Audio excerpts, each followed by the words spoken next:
Because that's one thing, Solgren. You can take my dignity. You can take subscribers away from me because they're too bored of watching me do this.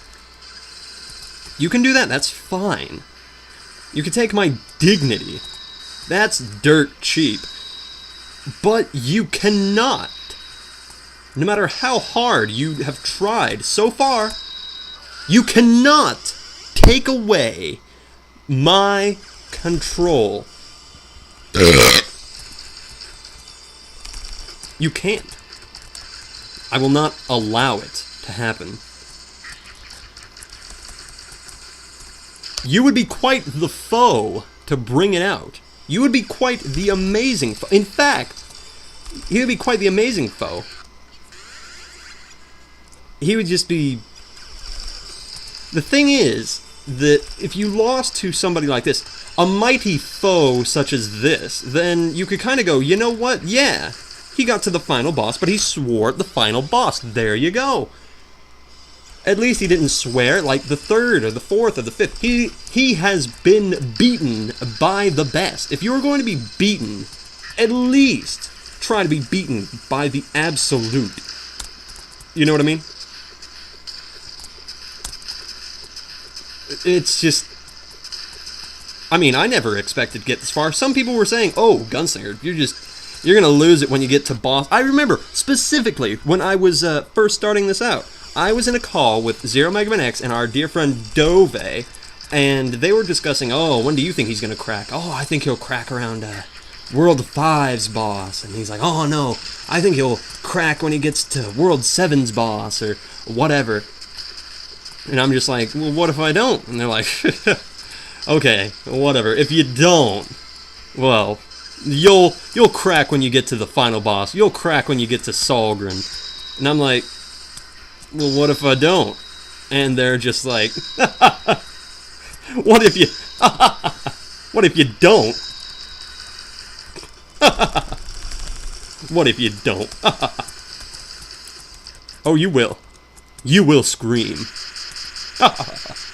At the local winery. Oh, he's hurting. Listen to that. That's the cry of an animal in pure pain. Here comes another cry of pure pain.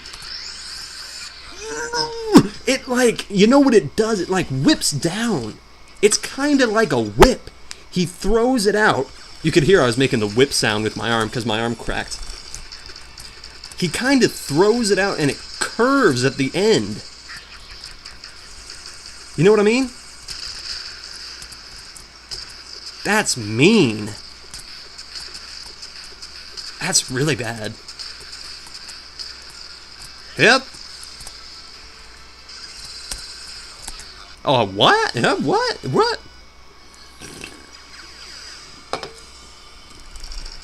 Okay.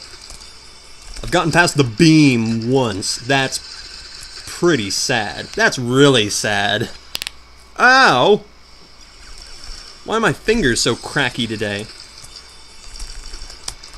That sucked. That sucked. That blew. That really blew. That, like, super blew. Wait a minute, I have a question. Okay, that question was answered. Hold on, what if I stand back here? No. I'm kind of trying to... I'm trying to ignore him right there. Because he stands there for so long. Immediate 5 hits, like 2 hits, and then like 3. You know, I was, on a related kind of weird note, I was listening to a book on tape a while back ago, and this is a story that I had meant to tell you guys about. The book, by the way, was The Unpublished Tales While Mortals Sleep by Kurt Vonnegut. And it's a whole bunch of short stories about various different things, and maybe I've actually discussed some of these, but a few of them were quite interesting. I won't give away the ending of all of these, but it's more of the situations that the people get themselves in that's interesting, how it proves their character, how it kind of provides a moral compass in some points. There's the first story kind of is the best in my opinion because it details a man who travels around the country selling refrigerators, but he has tinkered with this one refrigerator model so that it looks like a woman. It has a foam head coming out of the top of the refrigerator that has this beautiful woman's face on it. It moves on wheels, but even though it's 400 pounds, it moves like a very graceful, svelte woman. And he can make it talk, he can make it cry, he can do any multitude of things. I was scratching my nose there, I'm sorry. Somebody must have subscribed to me. But, and the way that he does this is quickly explained, so don't worry.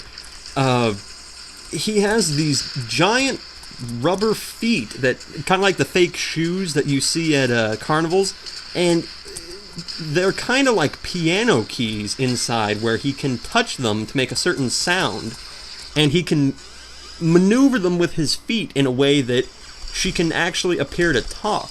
And it's really interesting. And then the next story is called The Episodic, where it's kind of set in the tone kind of strikes me as the 50s, kind of like Depression era kind of thing. Basically what's happened to the country is going through difficult times in the economy and all that. Like, I got the impression worse than what we have now. And the thing is that in this world, men are committing suicide for their families so that their families can live well through the insurance. And the whole story is set in the insurance company kind of trying to explain what's going on and how to kind of figure it out. They even named the term of committing suicide for your family is the episodic. And it's a really interesting idea of what if wealthy people suddenly weren't wealthy? What would they do to keep their families in extreme wealth? You know what I mean? Would they push themselves to this horrifying extreme to keep their families in wealth? You know what I mean? And the end of the... Well, never mind.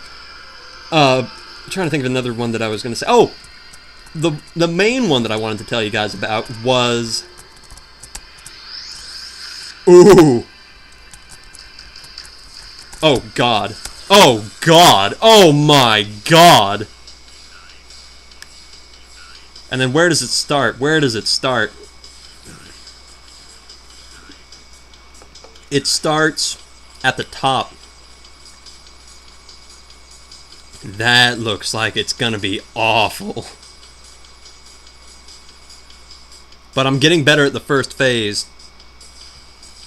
You know what? I think I need to dodge that. I don't need to shoot him. Wait a minute, does he even have a health? What? His health wasn't going... I shot him! Wait a minute. Whoa, whoa, whoa, whoa, whoa, whoa, whoa, whoa, whoa, wait a minute. Can I even hit him when he's in this phase? Or is it an endurance phase? Hold on a minute, everybody. Has his health officially gone out the window? Has he gone beyond what we mortals would comprehend as health? Has he... What?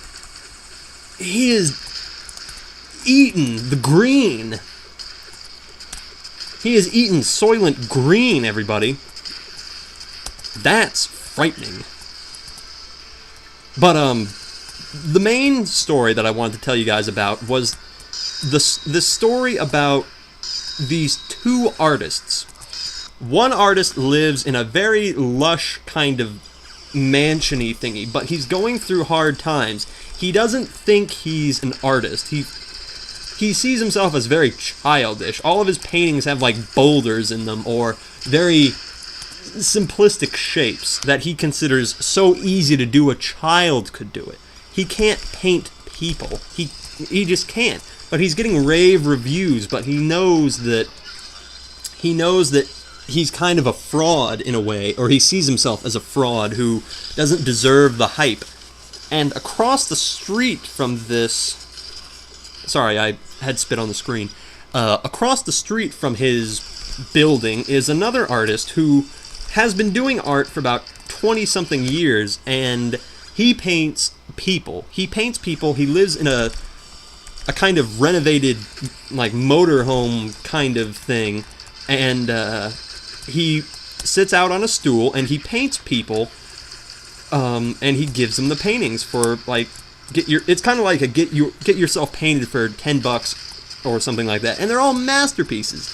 Everybody loves them and raves about them, but he's kind of gotten sick of it. He wishes that he could do more artistic things rather than just painting people.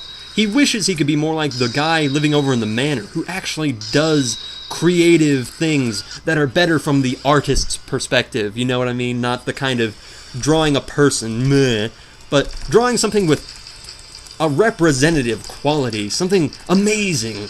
And the conflict comes from the two wives. Each of their wives sees the reviews or the hearsay. The one in the mansion hears all the people on the street talking about, the old man painting and how he's so much better than the guy living in the mansion.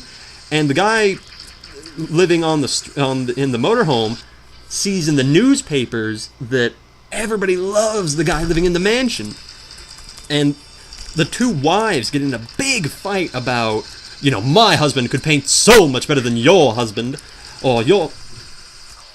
Oh my god, my power just went out. Oh, what the...